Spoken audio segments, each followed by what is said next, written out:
بسم اللہ الرحمن الرحیم۔ السلام علیکم ناظرین، اللہ پر یقین رکھنے والوں کو میرے چینل پر خوش آمدید۔ اللہ تعالیٰ نے ہزاروں قسم کی مخلوقات پیدا فرمائی تاکہ انسان کو ان سے فائدہ پہنچے اور انسان اللہ تعالیٰ کا شکر گزار بنے۔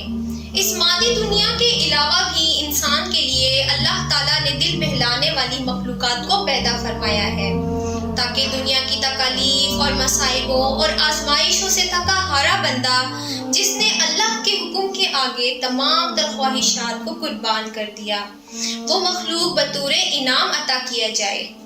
یہ ایک ایسی مخلوق ہے جو آخرت میں بندہ مومن کے لیے تمام مصائب و آلام کا بدلہ بنے گی۔ آسمانی کتابوں میں اس خوبصورت مخلوق اور بہترین مخلوق کو حور العین کا نام دیا گیا ہے۔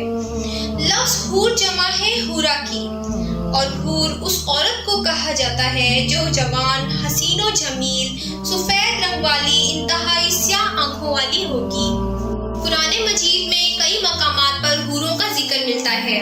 مثال کے طور پر سورہ صافات میں اللہ تبارک و تعالیٰ نے فرمایا، ان نعمتوں والی جنت میں جنتی تختوں پر ایک دوسرے کے سامنے بیٹھے ہوں گے، جہاں پر شراب کا دور چل رہا ہوگا جو پینے میں شفاف اور لذیذ ہوگی، نہ اس سے سر درد ہوگا اور نہ اس کے پینے سے وہ بہکے گا، اور اس کے پاس نیچی نظروں والی بڑی بڑی آنکھوں والی حوریں ہوں گی، ایسی نازک جیسے انڈے کے چھلکے کے نیچے چھپی ہوئی جھلی۔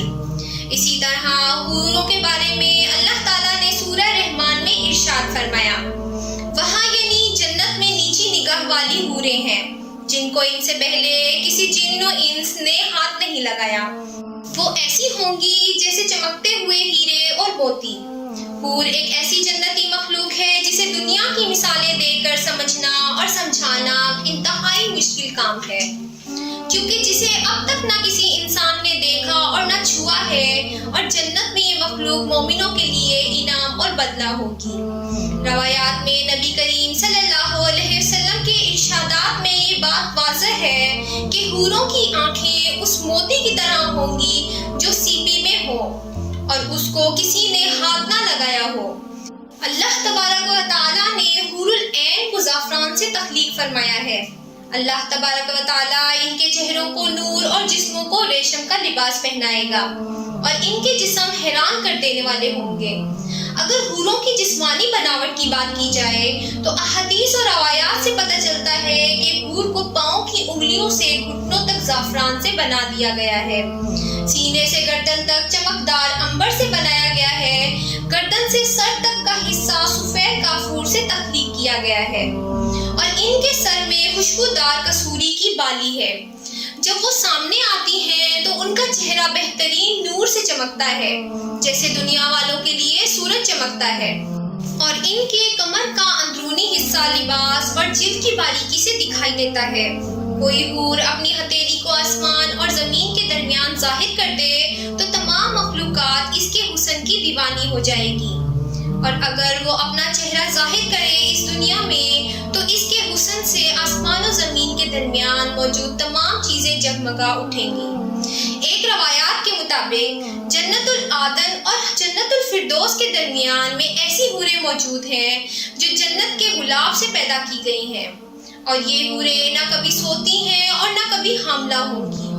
حوروں کی بھی کئی اقسام اور نسلیں ہیں، اور جنت کے الگ الگ درجات میں مختلف قسم کی حوریں رہتی ہیں، جیسا کہ حضرت ابن عباس رضی اللہ تعالیٰ عنہ نے ارشاد فرمایا کہ جنت میں ایک نہر ہے جس کا نام بیدخ ہے، اس کے نیچے حوریں پیدا ہوتی ہیں یعنی اگ آتی ہیں۔ جنت میں جب جنتی اس نہر کے پاس پہنچیں گے تو ان حوروں کو دیکھ کر ان سے ہاتھ ملائیں گے۔ جب کوئی مرد کسی حور کی کلائی کو چھوئے گا تو وہ حور اس کے پیچھے چل پڑے گی، اور اللہ تبارک و تعالیٰ اس کی جگہ پر دوسری حور کو پیدا فرما دے گا۔ اسی طرح جنت میں موجود مختلف اقسام کی حوروں کے مختلف جنتی نام بھی ہیں، مثلا خیرہ اور اینا۔ حوروں کے متعلق روایات میں آتا ہے ان دو حوروں کے متعلق کہ ان کے ارد گرد 70,000 خدمت گزار لڑکیاں چلتی ہیں، اور یہ حور جنت میں پرہیزگار بندوں کو خود تلاش کرتی ہیں۔ حور جنت کی ایک ایسی نعمت ہے جو ادنا سے ادنا جنتی شخص کو بھی عطا کی جائے گی، اور ایک ادنا جنتی کی ادھر جنت میں 72 بیویاں ہوں گی، جس میں 2 دنیاوی بیویاں اور 70 حور اللہ تعالیٰ ایک جنتی کو عطا کرے گا۔ محترم ناظرین، ایک دلچسپ حدیث اور روایت آپ کو بیان کرتی چلوں کہ دنیا میں جب میاں بیوی آپس میں لڑتے ہیں تو جنت سے حور آواز کرتی ہے، ندا کرتی ہے کہ اے عورت، تو اس شخص کے ساتھ کیوں لڑتی ہے اس دنیا میں؟ یہ تو تیرے ساتھ چند دنوں کا مہمان ہے، یہ تو ہمارے پاس آنے والا ہے۔ محترم ناظرین، ایک روایت کے مطابق حضرت عبداللہ ابن عمر رضی اللہ تعالی عنہ بیان فرماتے ہیں کہ ایک ادنا جنتی کو بھی جنت میں 1000 محل دیے جائیں گے۔ ہر 2 محلوں کے درمیان 1000 سال کا فاصلہ ہوگا۔ ہر محل میں حور العین ہوگی۔ اسی طرح جنت میں ایک درخت ہے جس کے نیچے حوریں ہوں گی اور وہ قوالی ہوں گی اور وہاں گیت اور نغمے گائیں گی، اور جب درخت اس کی آوازیں سنیں گے تو اس کی شاخیں ایک دوسرے سے ٹکرا کر بانسری کی سی آواز پیدا کریں گے۔ قرآن مجید میں بیان کیا گیا ہے کہ حوریں جنتی کی ہم عمر ہوں گی، بڑی بڑی آنکھوں والی ہوں گی اور ان کو بہترین انداز سے اللہ تعالیٰ نے تخلیق کیا ہوگا۔ ناظرین، یہ تھی ہماری آج کی ویڈیو، اسی کے ساتھ ہمیں اجازت دیجیے۔